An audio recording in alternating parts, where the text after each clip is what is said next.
నమస్తే, welcome to Pragathi media. నేను Aditya. AI growth గురించి ప్రపంచవ్యాప్తంగా ఎంత పెద్ద చర్చ జరుగుతుందో మనం చూస్తూనే ఉన్నాం. ముఖ్యంగా అశ్లీల వీడియోలు అంటే ఫేక్ వీడియోస్ ఏవైతేనే వాటిపైన ఈ దుమారం స్టార్ట్ అయింది. దీనికి సంబంధించినటువంటి పూర్తి వివరాలు తెలుసుకునే ప్రయత్నం చేద్దాం. ప్రస్తుతానికి మనతో పాటు స్టూడియోలో ఉన్నారు ప్రముఖ social activist and HR specialist Anil గారు. సార్తో మాట్లాడి మరిన్ని విషయాలు తెలుసుకుందాం. నమస్తే అండి. నమస్కారం.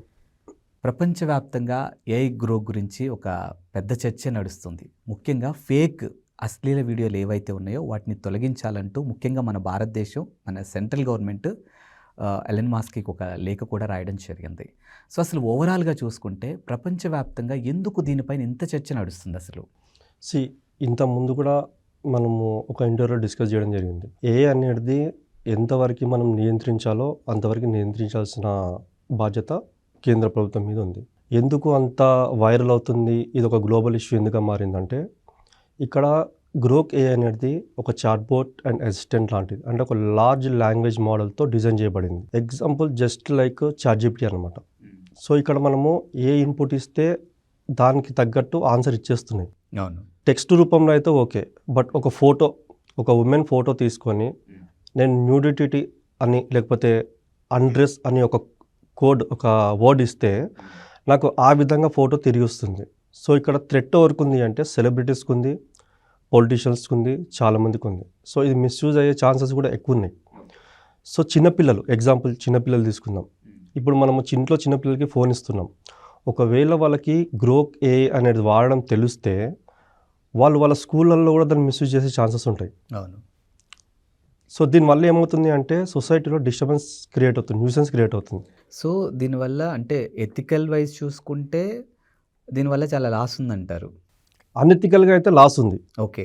ఎథికల్గా దీన్ని మనం ప్రాపర్గా యూజ్ చేసుకుంటే దీన్ని చాలా విధాలుగా యూజ్ చేయొచ్చు. అంటే ఈ గ్రోక్ ఏఐని యూజ్ చేసి మనము ప్రస్తుతం సమాజంలో ఉన్న ప్రతి సమస్యకి ఒక సొల్యూషన్ కూడా ఇవ్వచ్చు. ఓకే. అది ఎడ్యుకేషన్ కానీ, హెల్త్ కానీ, ఎన్విరాన్మెంట్ కానీ, మీరు ఏ సెక్టార్ తీసుకున్నా కూడా మనకి ఒక ప్రాజెక్ట్ రిపోర్ట్ డిజైన్ చేయాలన్నా, ఒక డిపిఆర్ డిజైన్ చేయాలన్నా గ్రోక్ లాంటి దాన్ని తీసుకొని, చాట్‌జిపిటి లాంటి తీసుకొని ఒక డిపిఆర్ రెడీ చేసి మనం గవర్నమెంట్కి ప్రపోజల్ కూడా పెట్టవచ్చు. ఓకే. కానీ కొంతమంది ప్రజెంట్ ఉన్న యూత్ జెన్జీస్ ఎవరైతే ఉన్నారో వీళ్ళు ఏం చేస్తున్నారంటే ఇలాంటి చాట్‌బోట్ అసిస్టెంట్ని యూజ్ చేసుకొని వాళ్ళకు ఒక ఎంటర్టైన్మెంట్ అయిపోయింది. అంటే ఒక ఫోటోని నేను మార్ఫింగ్ చేసి సోషల్ మీడియాలో వైరల్ చేస్తే నాకు ఎక్కువ లైక్స్ వస్తాయి, ఎక్కువ షేర్స్ వస్తాయి, కానీ దానివల్ల చట్టపరంగా ఎలాంటి చర్యలు ఉంటాయి అనేది వీళ్ళకి లీగల్ గురించి ఏం తెలియదు. సో ఇప్పుడు ఏఐ గ్రోక్ అనేది రాంగ్ వేలో వెళ్ళడానికి జెన్జీఏ ఎక్కువ, అంటే యూజర్స్ వాళ్ళే ఉన్నారా? మ్యాక్సిమం ఈ టెక్నాలజీని యూజ్ చేసేది జెన్జీసే. ఎందుకంటే మిలీనియల్స్ వాళ్ళకి దీని గురించి అంత తెలియదు. ఎందుకంటే వాళ్ళ జనరేషన్ వేరు. జెన్జీస్ అంటే కంప్లీట్ ఏఐ టెక్నాలజీ. సో వీళ్ళకి ఏంటంటే కొంచెం ఒకసారి చూసామంటే గ్రాస్పింగ్ పవర్ హై లెవెల్లో ఉంటుంది వీళ్ళకి. సో వాళ్ళు ఏంటంటే ప్రయోగాలు చేస్తుంటారు దీని మీద, కొన్ని ఫొటోస్ తీసుకొని. అంటే వాళ్ళకి నేను ఇది నేర్చుకోవాలి, దీనివల్ల నాకు ఈ చాట్‌జిపిటి లాంటి ఈ చాట్‌బోట్ అసిస్టెంట్ నుంచి నాకు చాలా ఇన్ఫర్మేషన్ దొరుకుతుంది అనేది వాళ్ళు ఆ లెవెల్లో థింక్ చేయట్లేదు. వీళ్ళు ఏంటంటే ఒక ఎంటర్టైన్మెంట్ అనమాట. ఒక సెలబ్రిటీని తీసుకొని వాళ్ళ ఫొటోస్ మార్ఫింగ్ చేయడము, లేకపోతే ఒక పొలిటీషియన్ని తీసుకొని వాళ్ళని కొంచెం వల్గారిటీగా తీసుకెళ్ళడము. దీనివల్ల ఏమవుతుందంటే వాళ్ళు బిల్డ్ చేసుకున్న రెప్యుటేషన్ అంతా, ఇమేజ్ ఫ్రాక్షన్ ఆఫ్ సెకండ్స్లో డ్యామేజ్ అవుతుంది. అవును. ఈరోజు ఒక నార్మల్ పర్సన్ ఫొటోస్ తీసుకొని మనం ఏదైనా చేసి సోషల్ మీడియాలో పెడితే అంత వైరల్ కాదు. బట్ ఒక సెలబ్రిటీది కానీ లేకపోతే ఒక పొలిటీషియన్ది కానీ తీసుకుంటే అది అతను చూసి వెళ్ళి కంప్లైంట్ ఇచ్చే లోపు కొన్ని లక్షల మందికి రీచ్ అయిపోతుంది. జరగాల్సిన నష్టం ఆల్రెడీ డ్యామేజ్ అయిపోతుంది. సో దీనికి మళ్ళీ ఏంటి ఆల్టర్నేట్ సొల్యూషన్ అంటే ఖచ్చితంగా కేంద్ర ప్రభుత్వము ఇప్పుడు గ్రోక్ ఏఐ డిజైన్ చేసింది ఎవరు? Elon Musk. రీసెంట్గా నేను కొన్ని ఆర్టికల్స్ చూశాను. ఎలన్ మస్క్కి ఆల్రెడీ మన MEIT అని ఉంటుంది, ministry of electronic and information technology. వాళ్ళు ఆల్రెడీ ఒక లేఖ కూడా రాశారు. ఎవరికి? మన ఎక్స్ వాళ్ళకి. మీరు గ్రోక్కి, ఈ గ్రోక్ ఏఐలో మీరు అసలుకి ఏం ఫార్ములా, ఏం పారామీటర్స్ యూజ్ చేశారు, ప్లాన్ ఆఫ్ యాక్షన్ ఏంటి, ఈ న్యూడిటీ ఏదైతే కంటెంట్ ఉందో దీన్ని బ్లాక్ చేయడానికి మీ ప్లాన్ ఆఫ్ యాక్షన్ ఏంటి, ఏం చర్యలు తీసుకోబోతున్నారు, మాకు 72 గంటలు వివరణ ఇవ్వాలని చెప్పేసి ఒక లేఖ రాయడం కూడా జరిగింది. దానికి అక్కడి నుంచి ఇంకా రెస్పాన్స్ రాలేదు. మళ్ళీ నెక్స్ట్ ఏం తీసుకుంటారనేది వేసి చూడాలి మనం అందరం. అంటే జనరల్గా అనిల్ గారు, ఇప్పుడు మనం ఒక పని చేస్తున్నాం అంటే డెఫినెట్గా మంచి చెడు డెఫినెట్గా ఉంటాయి. ఎగ్జాక్ట్లీ. ఇప్పుడు గ్రోక్ విషయంలో కూడా మీరన్నట్టు అసలు ఏం ఫార్ములా వాడుతున్నారు? అంటే ఎథికల్‌గా ఎలాంటి ఫార్ములాస్ ఉన్నాయి? అనెథికల్‌గా ఎలాంటి ఫార్ములాస్ ఉన్నాయి? ఇప్పుడు మనం ఒక డేటా అందులో మనకి ఇన్ఫర్మేషన్ కావాలని అందులో ఎంట్రీ చేస్తున్నప్పుడు వీళ్ళు అడుగుతుంది రైట్ వేలో వెళ్తుందా? రాంగ్ వేలో వెళ్తుందా? అన్న ఒక ఇన్‌స్ట్రక్షన్స్ వాళ్ళకి కూడా ఉంటాయంటారా అసలు జనరల్‌గా? అయితే దీనికి ఏమవుతుంది అంటే ఒక ఎల్ఎల్ఎంని డిజైన్ చేసేటప్పుడే ఒక సిస్టమ్ ఆర్కిటెక్చర్ని ప్రాపర్గా ప్లాన్ చేయాలి. ఓకే. దాన్ని మనము ఫార్ములా అనడం కంటే ఆల్గరిథమ్స్ అనాలి ఇక్కడ మనం.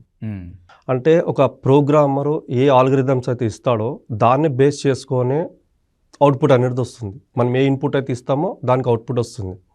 సో దీనికి ఏం చేయాలి, వాళ్ళు డిజైన్ చేసేటప్పుడే ఎథిక్స్ లీగల్ అండ్ పాలసీస్ అనేది ప్రాపర్గా డిజైన్ చేయాలి.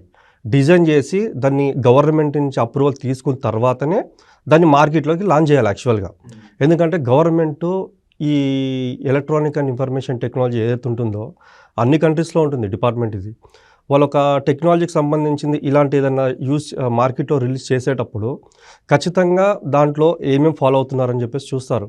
మీరు ప్లే స్టోర్ తీసుకుందాం ఎగ్జాంపుల్. ప్లే స్టోర్లో మాకు యాప్ డిజైన్ చేసినప్పుడు ప్లే స్టోర్ వెంటనే దాన్ని అప్లోడ్ చేయదు, యాక్సెప్ట్ చేయదు. ఓకే. ప్లే స్టోర్లో మన యాప్ పెట్టాలి అంటే వాళ్ళ నామ్స్ని వాళ్ళ పారామీటర్స్ మీట్ అవుతేనే మన యాప్ అనేది ప్లే స్టోర్లోకి వెళ్తుంది. అంటే దీంట్లో ఏమైనా థ్రెడ్స్ ఉన్నాయా, ఏమైనా కోడింగ్స్ ఉన్నాయా, ఏమైనా కోడింగ్ ప్రోగ్రామింగ్స్ ఏమైనా రాసారా, హ్యాకింగ్ సంబంధించింది కానీ లేకపోతే డేటా ఇచ్చేయడం కానీ అవన్నీ చెక్ చేస్తుంది. చెక్ చేసిన తర్వాతనే ఏమీ లేవు ఇది ఓకే అన్నప్పుడు మాత్రమే మన యాప్ని తీసుకెళ్ళి ప్లే స్టోర్లో పెడుతుంది. అలాగే ఈ చాట్‌జీపీటీ కానీ గ్రోక్ ఏఐ కానీ ఆ విధంగా లాంచ్ చేసేటప్పుడే చెక్ చేసుకోవాలి. ఓకే. ఆ లిమిటేషన్స్ లేకపోవటం వల్ల ఇప్పుడు ఈ ఎగ్జాక్ట్లీ. అంటే ఇప్పుడు జనరల్‌గా ఫేస్‌బుక్‌కి మనం ఏదన్నా ఒక సెమీ న్యూడ్ కానీ, న్యూడ్ వీడియో అప్లోడ్ కానీ, పిక్స్ కానీ చేస్తే బ్లర్ అవుతూ ఉంటుంది. బ్లర్ అవుతుంది. కొన్ని కంటెంట్ ఏంటంటే నీకు బ్లాక్ చేసేస్తుంది.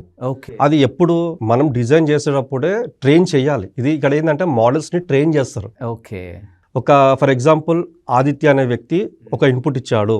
ఒకవేళ ఆ ఇన్పుట్లో న్యూడిటీ అని లేకపోతే నో డ్రెస్ అని అన్‌డ్రెస్ అని అనే వర్డ్స్ వచ్చినప్పుడు ఈ మెసేజ్ని బ్లాక్ చెయ్యి అని మనం ట్రైన్ చేయాలి. ఓకే. సో దీన్ని మనం ఏమంటామంటే ఒక ఎల్ఎల్ఎం డిజైన్ చేసేటప్పుడు దానికి ఒక స్ట్రక్చర్ అనేది ఏర్పడుతుంది. అంటే దాని లేయర్స్ అంటాం మనం. దాన్ని మనము గ్రిడ్ రైల్స్ అంటాం. ఈ గ్రిడ్ రైల్స్ కొన్ని లేయర్స్ ఉంటాయి. ఈ లేయర్స్ ఏంటంటే కోడ్ లేయర్ అని ఉంటుంది. కోడ్ లేయర్లో ఏం చేస్తుంది అంటే వీళ్ళు ఆ మోడల్ని డిజైన్ చేసేటప్పుడే ఒక కోడ్ రాస్తారు అక్కడ. అవును. కోడ్ ఏం రాస్తారు అంటే ఒక యూజరు ఒక ఇన్పుట్ ఇచ్చాడు, ఒక ఫోటో పెట్టి నాకు దీన్ని వల్గర్గా కావాలి అన్నప్పుడు వెంటనే బ్లాక్ చేయండి అని కోడ్ రాస్తారు అక్కడ. ఇది కోడ్ లేయర్. ఇది ఇన్పుట్ లేయర్. నువ్వు ఏ ఇన్పుట్ అయితే ఇస్తున్నావో ఆ ఇన్పుట్ ఎథికలా అన్ఎథికలా ఐడెంటిఫై చేసి దాన్ని బ్లాక్ చేయడం. ఇన్పుట్ లేయర్ అంటేనేమో మీరు అడిగిన ఏదైతే ఇన్పుట్ ఇస్తారో దానికి ఆన్సర్ ఇవ్వాలా వద్దనేది అదొక లేయర్. అవును. సో ఇలా డిఫరెంట్ లేయర్స్ ఉంటాయి. యూజర్ కంట్రోల్ అని ఉంటుంది. గ్రోక్ ఏఐని యూజ్ చేసేటప్పుడు మనం దాంట్లో రిజిస్ట్రేషన్ చేసుకోవాలి.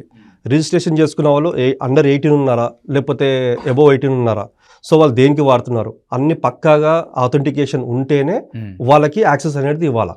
సో ఇలాంటి లేయర్స్ అన్నీ పాటిస్తూ లీగల్ అండ్ పాలసీ డిజైన్ చేసి గవర్నమెంట్కి సబ్మిట్ చేసిన తర్వాత గవర్నమెంట్ దాన్ని స్క్రూటినైజ్ చేస్తుంది. ఓకే. వాళ్ళ దగ్గర వేరే టీం ఉంటుంది మళ్ళీ. అవును. స్క్రూటినైజ్ చేసిన తర్వాత ఓకే ఇది ఎథికల్గా సేఫ్ అన్నప్పుడు మాత్రమే ఒక కంట్రీతో లాంచ్ చేయాలి. అప్పుడే ఇది ఎథికల్గా ప్రతి ఒక్కరు ఎథికల్గా యూజ్ చేస్తారు. ఇప్పుడు నేను ఒక సెలబ్రిటీ ఫోటో తీసుకొని పెట్టేసి నాకు దీన్ని న్యూడిటీ కావాలి లేకపోతే దీన్ని ఇంకో లెవెల్లో వేరే వాళ్ళతో ఫొటోస్ దిగినట్టు, నా ఫోటోని సద్దాం హుసేన్తో ఫోటో దిగినట్టు, ఒక పొలిటీషియన్ని పలానా టెర్రరిస్ట్తో దిగినట్టు అని అడిగితే అది చాలా కాంట్రవర్సీ అవుతుంది. అది యాక్చువల్లీ నేను అంటే సమయం వచ్చింది కాబట్టి చెప్తున్నాను. రీసెంట్గా మెస్సీ మన హైదరాబాద్కి వచ్చినప్పుడు ఎగ్జాక్ట్లీ అతనితో సెల్ఫీ దిగితే 10 లక్షలు అని చెప్పేసి అది బయటకు వచ్చిన విషయం అందరికీ తెలిసిందే. చాలామంది మిడిల్ క్లాస్ వాళ్ళు కానీ నార్మల్ పీపుల్స్ ఎవరు 10 లక్షలు పెట్టి సెల్ఫీ దిగలేరు కాబట్టి ఎగ్జాక్ట్లీ చాలామంది ఆయనతో సెల్ఫీ దిగినట్టు ఫొటోస్ పెట్టి నేను ఒక 10 లక్షలు సేవ్ చేశాను. అదే చెప్తున్నాను కదా. ఇది సోషల్ మీడియా ఎలా అంటే ప్రతి ఒక్కడికి అకౌంట్ ఉంది ఇన్స్టాగ్రామ్లో. ఆ ఇన్స్టాగ్రామ్లో నేను నా ఫోటో కానీ లేకపోతే నేను వీడియో పెట్టినప్పుడు దానికి నాకు వ్యూస్ కావాలి, వైరల్ కావాలి అంటే కాంట్రవర్సీ ఉండాలి. ఓకే. వీళ్ళు ఏం చేస్తున్నారంటే కాంట్రవర్సీ ఒక నార్మల్ పర్సన్ని తీసుకొని చేస్తే కాంట్రవర్సీ కాదు. ఒక పొలిటీషియన్ని, ఒక సెలబ్రిటీని, ఒక బిజినెస్ మ్యాన్ని తీసుకొని చేస్తేనే కాంట్రవర్సీ అవుతుంది. అదే ఇన్సిడెంట్ మెస్సీ విషయంలో జరిగింది. మీకు ఇంకో ఎగ్జాంపుల్ చెప్తాను. రీసెంట్గా మీరు చూస్తుంటారు మీరు కూడా. నిర్మలా సీతారామన్ గారు, ముఖేష్ అంబానీ గారు అంటే మీరు ఇంత పెట్టుబడి పెట్టండి, మీకు నెలకి ఇంత అమౌంట్ ఇస్తామని చెప్పేస్తాను. అది నాకు వచ్చింది. నేను దాన్ని చూసి ఓకే ఇది ఫేక్ అని నేను ఐడెంటిఫై చేయగలిగినాను. ఎందుకంటే మేము దాని మీద రీసెర్చ్ చేస్తున్నాం కాబట్టి ఏది ఫేకు ఏది వీడియో అని నేను అబ్జర్వ్ చేయగలిగినాను. బట్ జడ్జెస్ ఉంటారు కొంతమంది అన్ఎడ్యుకేటెడ్ వాళ్ళు ఉంటారు. అరే అంబానీయే చెప్పిండు, మన ఫైనాన్స్ మినిస్టర్ చెప్పింది, పెట్టుబడి పెడితే పోతుంది కదా అన్నట్టు ఉంటుంది. అంటే ఆమె వీడియో ఎంత న్యాచురల్గా ఉందంటే అంత న్యాచురల్గా ఉంది చూడటానికి. అసలు నమ్మరు అది అంటే డౌటే రాదు, అసలు డౌట్ కూడా రాదు. అంటే ఒక ఫైనాన్స్ మినిస్టర్ చెప్తుంది, పెట్టి చూద్దామని పెట్టేవాళ్ళు చాలామంది ఉంటారు. ఇప్పుడు ఆ వీడియో రిలీజ్ అయ్యి ఒక 2-3 months తర్వాత ఎంతమంది పెట్టారో ఎవరికి తెలియదు. పెట్టుంటారు కూడా, నాకు తెలిసి పెట్టుంటారు కూడా. అంటే ఇప్పుడు మీరంటే ఎక్స్పర్ట్స్ కాబట్టి కనిపెట్టగలిగారు, మేమంటే కనిపెట్టగలుగుతాము. మేబీ చాలామంది అమాయకులు బలైపోతారు. నేను అదే చెప్తున్నాను, ప్రతి ఒక్కళ్ళు తెలుసుకోవాలి అసలు ఏది వీడియో ఏది ఏ జనరేటెడ్ వీడియో ఏది రియల్ అనేది తెలుసుకోలేని స్టేజ్లో మన యూత్ ఉంది ఈరోజు. ప్రతిదీ ఫార్వర్డ్ చేస్తున్నారు. ఆ ఫార్వర్డ్ చేయడం వల్ల ఏమవుతుందో కాంట్రవర్సీస్ ఎక్కువవుతున్నాయి. ఇప్పుడు గ్రోక్ ఏఐలో కూడా మనము జడ్జెస్ ఏం చేస్తున్నారంటే కొన్ని ఫొటోస్ తీసుకొని ఒక కాంట్రవర్సీ వీడియో చేసి దాన్ని వైరల్ చేస్తున్నారు. అది నిజం అనుకుంటున్నారు. చిన్న ఎగ్జాంపుల్ చెప్తా. ఎక్కడో నార్త్లో ఇద్దరు కొట్టుకుంటున్నట్టు, ఒక హిందూ ముస్లిం కొట్టుకుంటున్నట్టు ఒక వీడియోని పెట్టి వీడియో జనరేట్ చేసి మార్కెట్లో వైరల్ చేస్తారు. అది ఇక్కడ చూస్తున్న యూత్ ఏమనుకుంటారు అంటే నిజంగా కొడుతున్నారేమో, నిజంగా గొడవలు అవుతున్నాయేమో అని చెప్పేసి ఆ ఫేక్ వీడియోని రియాలిటీగా తీసుకున్నప్పుడు ఏమవుతుంది, మతాల మిస్యూజ్ అయిపోతుంది అది. సో ఇలాంటి ఆపాలి అంటే ఆ ఒక ఎల్ఎల్ఎంని మోడల్ డిజైన్ చేసేటప్పుడే దాంట్లో గ్రిడ్ లైన్స్ అనేది పర్ఫెక్ట్గా డిజైన్ చేసి పెట్టాలి. మళ్ళీ ఇప్పుడు కేంద్ర ప్రభుత్వం ఈ విషయంలో మన ఎలన్ మస్క్ తోటి ఎలాంటి చర్చలు చెప్తారనేది వేచి చూడాలి అంతే మనం. Yes, coming to AI Grok గురించి సరే, ఇప్పటి వరకు జరుగుతున్న నెగిటివ్ గురించి మాట్లాడుకున్నాం. ముఖ్యంగా అంటే రాజకీయం పరంగా ఒకసారి దీన్ని చూసుకుంటే దీన్ని ఎంతవరకు పొలిటీషియన్స్ అంటే వాళ్ళ భవిష్యత్తును వాళ్ళు ముందుకు తీసుకెళ్లడం కోసం ఎంతవరకు దీన్ని ప్లస్గా వాడుకోవచ్చు, ఎంతవరకు దీన్ని మైనస్గా వాడుకోవచ్చు? మీరు లాస్ట్ యుఎస్ ఎలక్షన్స్లో ట్రంప్ మ్యాక్సిమం ఏఐ యూజ్ చేసే విన్ అయ్యాడు. ఇది చాలామందికి మీరు గూగుల్లో కొట్టి చూడండి. ఓకే, దీనికి ఎలన్ మస్క్ బ్యాక్గ్రౌండ్లో ఫుల్ సపోర్ట్ చేశాడు. ఆ వీడియోస్ ఎలా ఉంటాయంటే ట్రంప్ ఫోటోని తీసుకుంటారు, ట్రంప్ 5 minutes వాయిస్ తీసుకుంటారు, కంటెంట్ క్రియేటర్స్ ఉంటారు, పలానా ఏరియాలో ఈ స్పీచ్ ట్రంప్ మాట్లాడాలి, ముందు ఇంతమంది ఆడియన్స్ ఉండాలి అని చెప్పేసి ఒక ప్రాంప్ట్ ఇచ్చేస్తారు. ప్రాంప్ట్ ఇచ్చిన తర్వాత వీడియో ఆ ఒక క్యాంపెయిన్ 5 minutes క్యాంపెయినా 10 minutes క్యాంపెయినా స్పీచ్ అనేది ప్రాపర్గా ప్రాంప్ట్ ఇచ్చిన తర్వాత ఒక వీడియో జనరేట్ అవుతుంది. ఆ వీడియోని సోషల్ మీడియాలో వైరల్ చేసినప్పుడు ఏమవుతుందంటే నిజంగా ట్రంప్ ఏం మాట్లాడిండా అన్న ఇది వస్తుంది. అంటే అంత ఐడెంటిఫై చేయలేరు. ఆ లెవెల్ టూల్స్ ఉన్నాయి, ప్రీమియం టూల్స్ ఉన్నాయి, అసలు ఐడెంటిఫై చేయలేరు. ఇందా మీకు చెప్పాను నిర్మలా సీతారామన్ చూస్తే ఎక్కడ కూడా లిప్ మూమెంట్ కానీ ఫేషియల్ ఎక్స్ప్రెషన్స్ కానీ ఏ జనరేటెడ్ అన్నట్టు కనిపించదు. ఆ లెవెల్లో వీడియోని మార్కెట్లో వైరల్ చేసినారు. సో పాలిటిక్స్లోకి వచ్చేసరికి ఏమవుతుందంటే కరెక్ట్గా అంటే మనం ఎథిక్స్ ఫాలో అవుతూ ఒక లైక్ ఇప్పుడు ఎమ్మెల్యే మాట్లాడడం కంటే సొసైటీలో ఉన్న ప్రాబ్లమ్స్ని ఎలివేట్ చేస్తూ ఏ వీడియోస్ చేస్తే ప్రాబ్లం లేదు. ఓకే, దానివల్ల ఎలాంటి ప్రాబ్లం లేదు. ఎథికల్గా వెళ్తే ఎలాంటి ప్రాబ్లం లేదు. ఎలాంటి పొలిటీషియన్ అయినా సరే మనం గెలిపించవచ్చు. ఇప్పుడు నెక్స్ట్ జిహెచ్ఎంసీ ఎలక్షన్స్ వస్తున్నాయి. కరెక్ట్గా పొలిటీషియన్ గెలవాలి అనుకుంటే కార్పొరేటర్గా ఒక మంచి ఏ టీంని పెట్టుకుంటే ఆ డివిజన్లో ఎలాంటి ప్రాబ్లమ్స్ ఉన్నాయి దాన్ని మనము తీసుకొని ఏఐకి ఒక ప్రాంప్ట్ ఇచ్చేసి ఎలివేట్ చేస్తే ప్రజలకి రీచ్ అవుతుంది. ఈ వేలో వెళ్తే మాత్రము ఎలాంటి ఇష్యూస్ ఉన్నాయి. బట్ అదే టూల్స్ యూజ్ చేసి నీ అపోజిషన్ని ఇంకో లెవెల్లో కాంట్రవర్సీ లెవెల్లో అతని వీడియోస్ చేయడం కానీ అతని ఫొటోస్ తీసుకొని మార్ఫింగ్ చేసి ఇంకా వేరే విధంగా వెళ్తే మాత్రం కాంట్రవర్సీ అవుతుంది. ఎస్, మీరు అన్నట్టు ఇప్పుడు సెలబ్రిటీలు కానీ లేకపోతే పొలిటీషియన్స్ కానీ వాళ్ళకి సంబంధించినటువంటి నెగిటివ్ వీడియోస్ ఏదైనా బయటకు వస్తే వాళ్ళు పబ్లిక్గా బయటకు వచ్చి కెమెరాల ముందు కానీ లేకపోతే ఓపెన్గా చెప్పగలుగుతారు అది ఫేక్ వీడియోస్, మీరు ఎవరు నమ్మకండి అని. బట్ సామాన్యుల ప్రజల విషయంలో మాత్రం అది జరగదు. ముఖ్యంగా ఆడవాళ్ళ విషయంలో, ఇంట్లో ఉండే ఆడవాళ్ళ విషయాలు ఏదైనా ఇలా బయటకు వస్తే చాలామంది సూసైడ్ చేసుకున్నటువంటి పరిస్థితులు కూడా మనం చూసాము. సో వాళ్ళు ఎలా ఐడెంటిఫై చేయాలి? ఇందాక మీకు అదే చెప్పాను. ఇక్కడ ఈ ప్లాట్ఫామ్స్ని ఎక్కువ యూజ్ చేసేది ఎవరు? జడ్జెస్. హోమ్ మేకర్స్ అంటే అంత ఉండదు. సో ఈ జడ్జెస్కి ఎథికల్ ఏంటి అనెథికల్ ఏంటి స్కూల్ లెవెల్లో టీచ్ చేయాలి. టెక్నాలజీ యుగంలో ఉన్నాం మనం. సో టెక్నాలజీని రైట్ వేలో ఎలా వాడుకోవాలి? ఇటువేళ ఎలా వాడుకోవాలి, ఏది యూజ్ చేస్తే మనకి ఎలాంటి శిక్షలు ఉన్నాయి, మనకి ఎలాంటి ఇబ్బందులు ఎదురవుతాయి అని చెప్పేసి స్కూల్ లెవెల్లో టీచ్ చేయాలి పిల్లల్ని. అక్కడ మిస్ అయిందనుకోండి, కాలేజీలో అడుగు పెడతారు, అక్కడ చెప్పేవాళ్ళు ఎవరు ఉండరు. వాళ్ళకి ఏది చేస్తే అదే మంచి అనిపిస్తుంది. ఇందాక మీకు చెప్పాను, కాలేజీలో ఇప్పుడు మనం రీసెంట్గా చూస్తున్నాము, కొన్ని ఫొటోస్ తీసుకుని హాస్టల్స్ వల్ల కొన్ని వీడియోస్ తీసి వైరల్ చేయడము. ఇప్పుడు ఈ గ్రోకే లాంటిని నియంత్రించకపోతే ఏమవుతుందంటే, రేపు స్టూడెంట్స్ వాళ్ళు ఇది చేసుకుంటారు. ఒక ఫోటో తీసి దాన్ని వైరల్ చేయడము, బ్లాక్మెయిల్ చేయడము, డబ్బులు ఇచ్చేయడము. ఇది సొసైటీ చెప్తున్నాం కదా, దీన్ని నియంత్రించకపోతే సొసైటీలో చాలా డ్యామేజ్ జరుగుతుంది.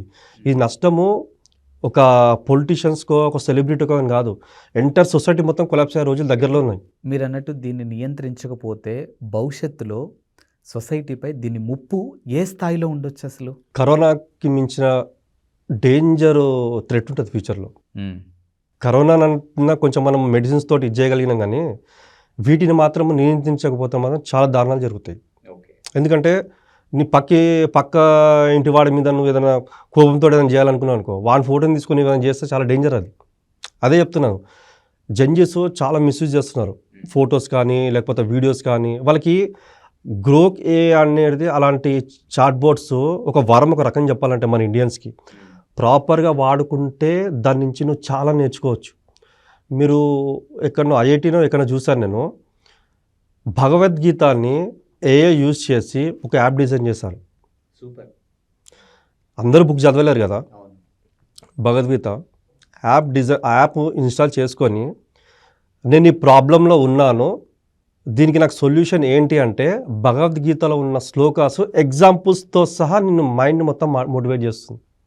అలాంటి ఒక యాప్ని డిజైన్ చేశారు స్టూడెంట్స్. ఈ విధంగా వాడుకుంటే కొంత మనం మేలు చేసినట్టు ఉంటుంది. ఇప్పుడు సొసైటీ అంతా డిస్టర్బెన్స్లో ఉంది, ఉద్యోగాలు లేక డిఫరెంట్ కారణాల వల్ల.